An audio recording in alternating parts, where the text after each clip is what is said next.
Good afternoon, everybody, and welcome. Welcome to day one of CTIA.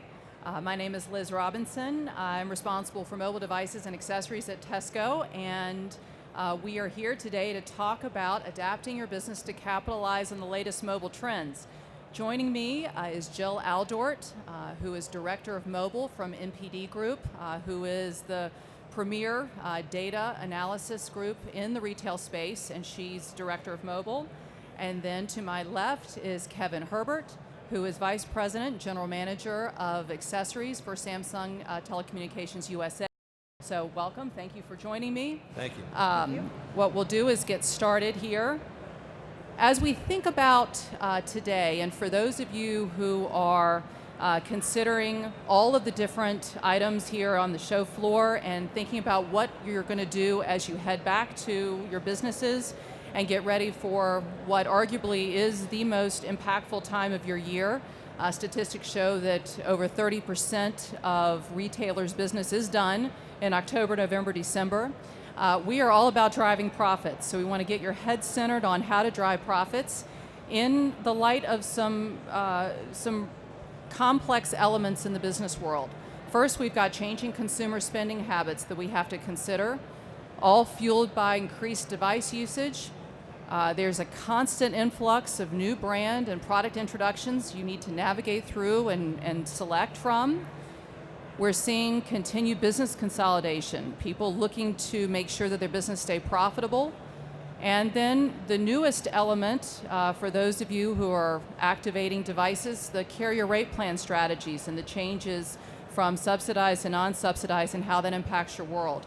So with that as a level set, I'd like to turn it over to Jill to talk about the wireless trends that NPD sees, and then we'll have Kevin talk about how Samsung is addressing those with their strategies around accessories.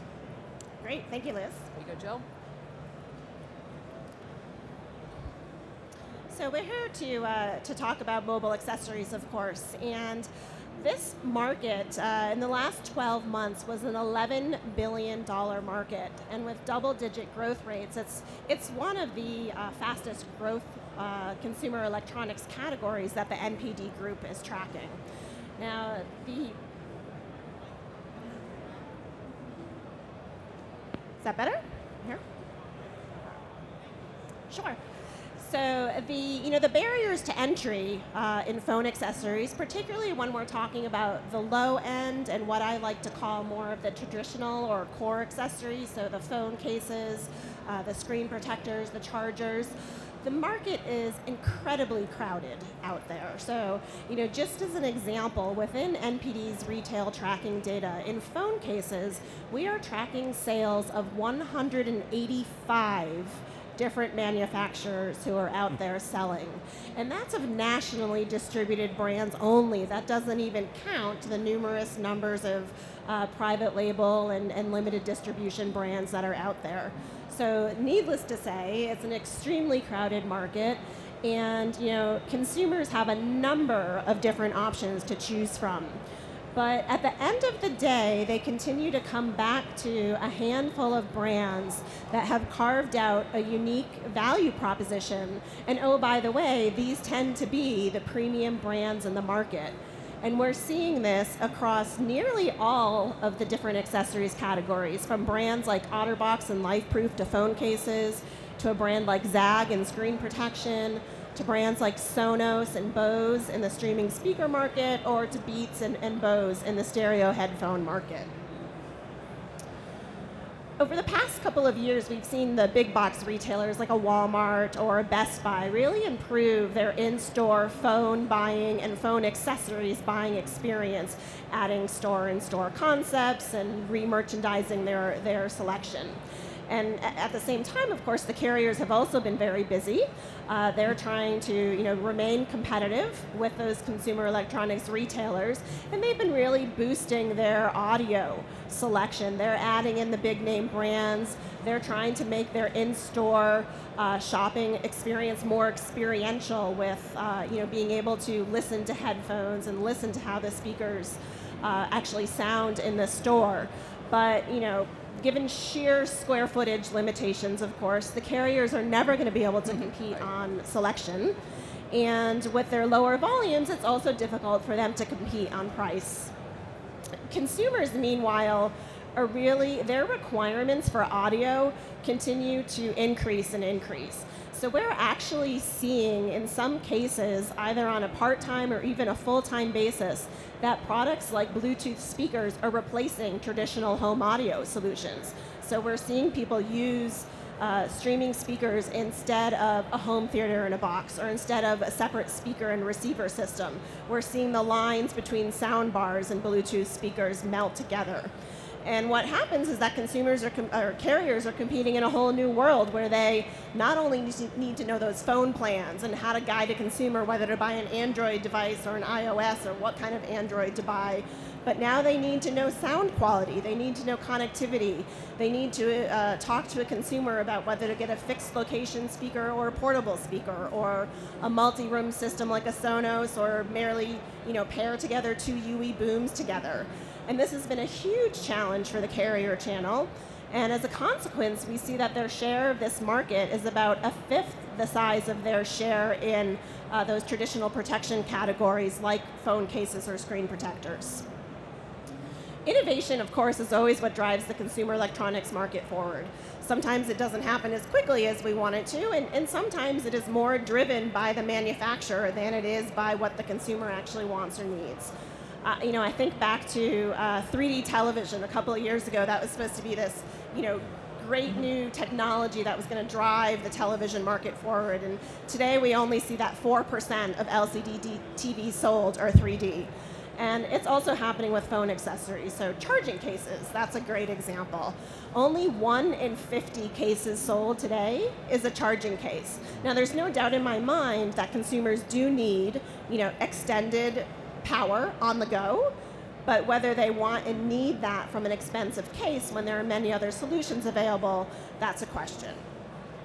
In screen protection, tempered glass, great example of an innovation that is driving higher ASPs and very strong year-over-year growth. Wireless charging, quick charging, something we'll talk about later today. That's going to be something that I think we'll see driving a lot of replacement sales and higher ASPs.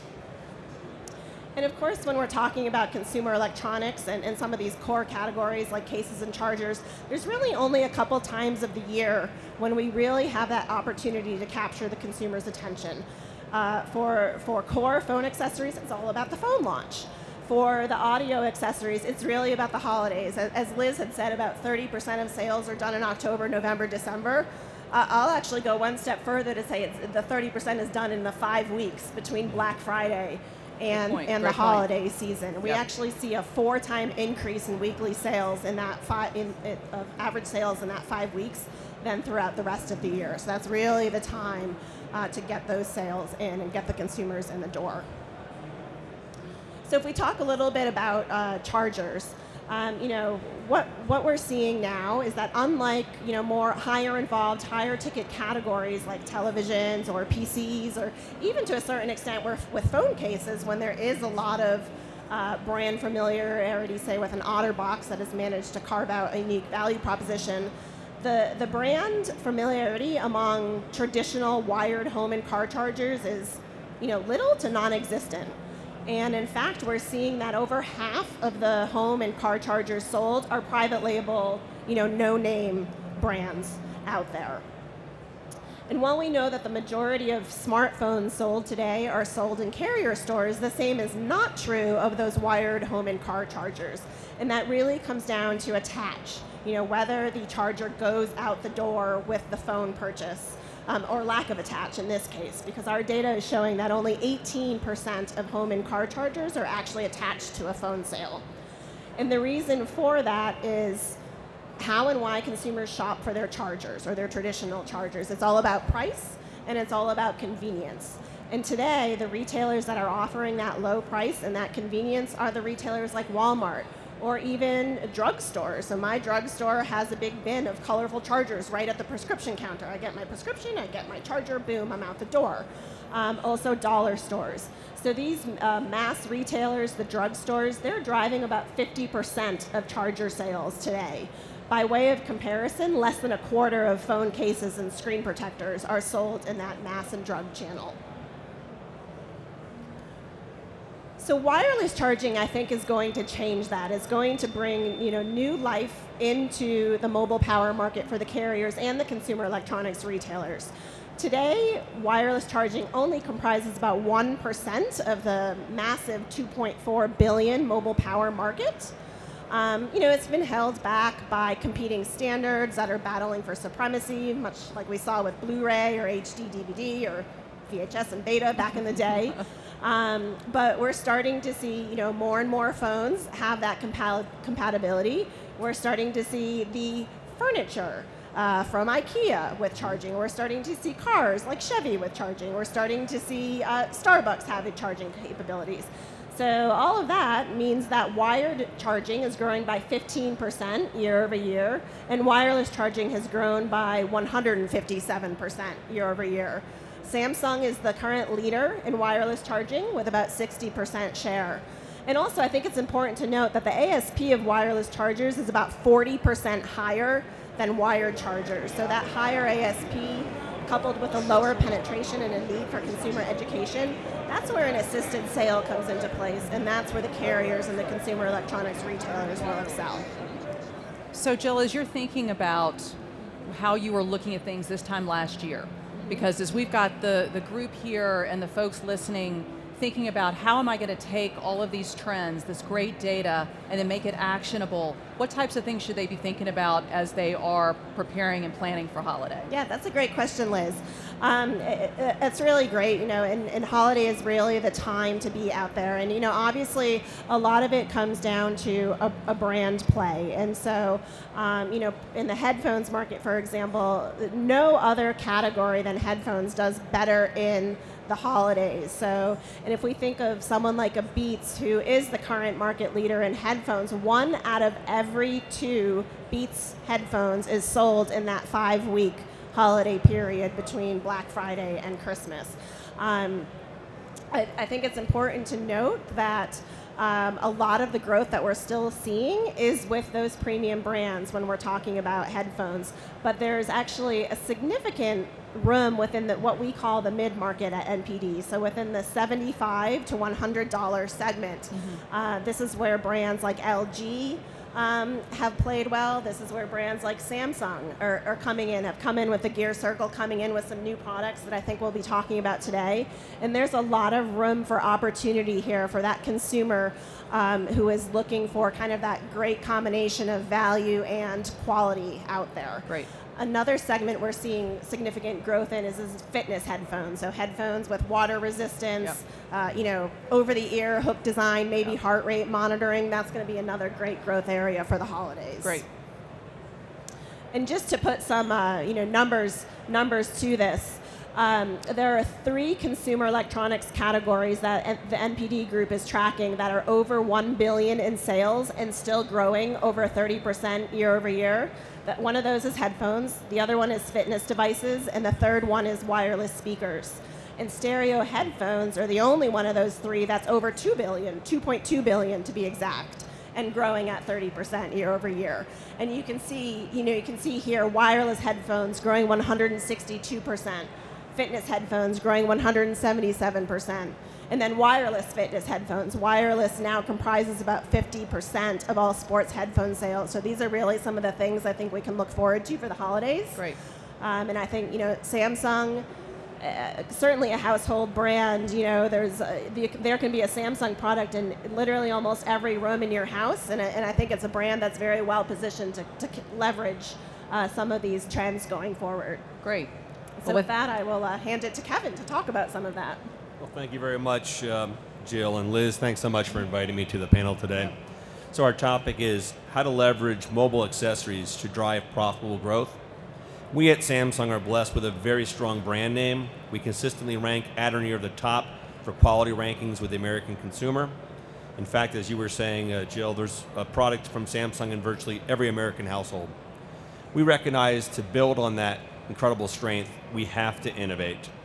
And if you look at what happens in a category where you don't have innovation, just go back to your chart, Jill, about car chargers, where there's been a race to the bottom with APS, profit's been eroding for both manufacturers and for our customers. And the reason for that is that there's not been innovation. So we recognize we have to continue to innovate to grow. So in 2015, we talked about our devices, a lot of media behind that, our Edge product, our Edge Plus that we launched last month. But we want to spend this time on our accessories, and so I'm going to really dive into 3 areas. The first is wired charging power, the second is wireless, and the third are our level premium audio products. So first, our wired charging portfolio. We've tried to upscale and raise APS for our customers and for ourselves by giving value-added products to our consumers. So a consumer's willing to pay more for fast charging. It's a benefit, a convenience for her and him. So we brought out some AFC wall chargers and card chargers that are selling very well in the market. Another product I want to talk about that meets an unmet consumer need, if I may. Thank you. Kevin's favorite product in the world. It is my personal favorite because I use it all the time. So, Liz, you're a high-powered executive. I presume you travel quite a bit. I do. So you've had long meetings and then the planes, trains, automobiles, yes. right? Yes. You get your hotel room. Of course, you've been on your Samsung Gear Circle, so that's batteries worn down, your phone's worn down, right. Your tab's worn down. The last thing you want to do at Aldort 100 in a hotel is find 3 outlets and find 3 cords in your bag, right? Yep, exactly. Well, at Samsung, it's 1 cord, 1 solution for 3 different outlets, 3 different products. Plug one in, so just find 1 outlet in your hotel room, 3 different devices plugged in. Just advanced. Oh, sorry. That's all right, go ahead, show it. Sorry That's all right, no, go ahead. Thank you. I get really excited about this product, I'm Yes. sorry. I jumped ahead. So this is one of those unmet consumer needs that I talked about. Many of you travel and know this, or if you have kids, their kid's always going to forget their cord. They're going to ask you to cover for them and give them your cord. So in this way, you can do that and get your own product charged overnight. Now, it's not going to be a fast charging product, so you sacrifice that, but this is for night. You plug it in, all 3 devices in the morning will be full and Well, charged. these are the perfect types of solutions. You know, what you're talking about here is taking the unmet need. Everybody needs more power, and we talked about at the beginning with device usage increasing and multiple folks in the home. You have yourself, you have 3 or 4 other people, everybody with more than 1 device, and having something that's a simple solution is certainly something that's a great holiday gift, holiday idea, and something you'd look at for your inventory. Exactly, and as you were saying earlier, Jill, higher APS on this product, higher profits. It's a win-win-win. Yep. Manufacturer wins, the retailer wins with higher profits, and the consumer wins because it's meeting an unmet consumer need. The next area I want to talk about, and Jill, you were referencing this, it's not many categories you find over 100% growth, but we're seeing that right now in wireless charging, and we at Samsung are committed to this technology. We're seeing it really take off now across the country. You mentioned earlier Starbucks, McDonald's, all others are really got a lot of wind behind our backs for this product technology. At Samsung, we've got a good, better, best approach. So at the lower end, you've got your wireless charge pad mini, lower price. Middle, you've got our wireless charge pads. And then on the high end, you've got an adaptive fast charging wireless charge pad. So this not only has the convenience of putting your device on a wireless puck, but you also have fast charging. And this is the higher end that just launched last month. Also, I'd ask you to look at our commercials on television and how we're leveraging our device advertising and tying in our wireless charge pads. Hopefully many of you have already seen our advertising behind this product where we show the convenience of the device going on top of the wireless charge pad as a woman goes to bed at night while her mate is crawling under the bed looking for a cord to plug in. Yeah, really it's advertising really product. made the change. I think Samsung leading the way with having the technology embedded in the device really was the breakthrough.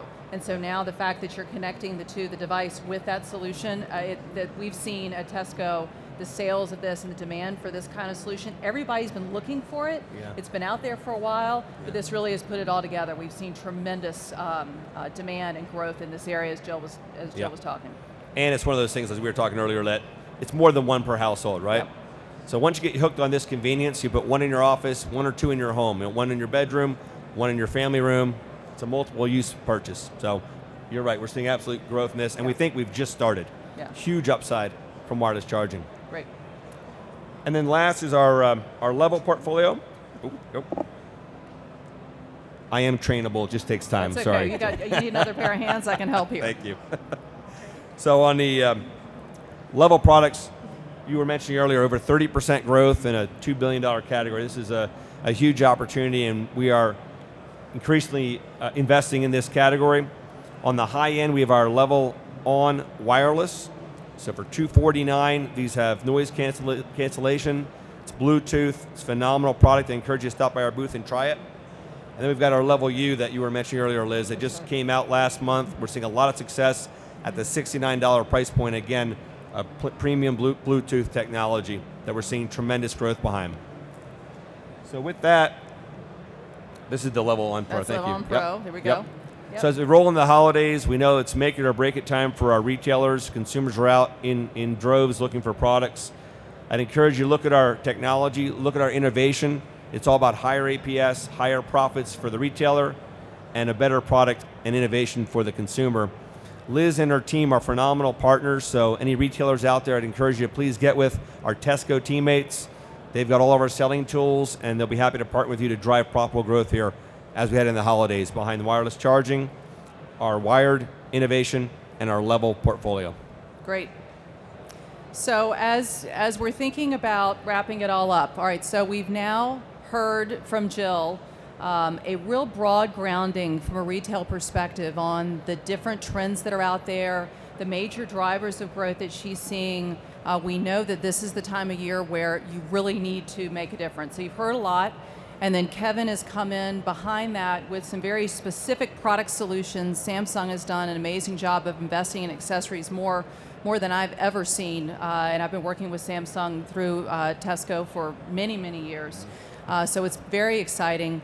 As we're wrapping it up, I want you to leave with 5 things that you can do to create your business as an accessory destination. So what do I mean by that? We are all in the business of driving profits, and we know that accessories are huge money makers for us. So as things change, we know that accessory profits are definitely something that is here to stay. So I want to talk to you about 5 different ways that you can take what you've heard today and make it actionable. First is product selection. Really take a look at what you've got in your stores. If you've got lower amperage power, maybe take the opportunity this holiday to upgrade to higher level power, faster charge, wireless charging, some areas where you can increase the ASP on your products and provide an increased solution to those consumers who are in there really looking for a power solution. You want to make sure your product selection is clean. It's supporting the latest devices like the Samsung ones that have come out. There are plenty of manufacturers that are doing lots around device launching around the holiday to capitalize on the time frame. You want to leverage what Jill said about the top selling items. Take a look at your inventory. Once you have that done, you take a look at how you're merchandising. So just having the right inventory does not make it sell. And we all know this as we've walked into a retail experience where merchandise has not been organized properly, you couldn't find what you wanted. This is about intention. When you take a look at your stores, particularly around this time of the year, pick a section, create around a lifestyle, create it around a certain product you want to invest in. Think about how your consumers are using their devices and then put accessories, merchandise those around that lifestyle, whether it be health and fitness, whether it be a professional, whether it be the 24/7 mobile person that we all are these days. The third is promoting a strong brand story. What Jill said, we're seeing at Tesco more and more. The premium brands truly are resonating. As these devices become they have more and more capabilities, more and more functionality. They are not just voice and data. We know that. It is your 24/7 everything from your calendar to your media, your Facebook, your access to all of your contacts, your alarm clock in the morning. You need to make sure that you've got, people want everything to work. These strong brands that are telling the story are attracting customers in. So use those pull brands like a Samsung, like an OtterBox, like some of these other brands that Jill mentioned that have very strong presence in the retail community and the retail space to focus those products where your consumers will be drawn in. Fourth is pricing strategies. Now this is an interesting one. Price is important to consumers, especially at holiday, and I think we all as consumers have gone into a store and looked at a price, and what's the first thing you do? You go on your device and check, where can I get that cheaper? how do you use pricing strategies in your store to avoid that? So first of all, you have the benefit of instant gratification. People are shopping, they're shopping for holiday. You can take that impulse purchase and really leverage it. The other thing that we're seeing that's working well is bundling products together. Not packaging them together, but virtually bundling them together so that it's more difficult for the consumer to price shop an apples to apples. So for example, think about pairing an extended power solution with one of the headsets that needs to be powered.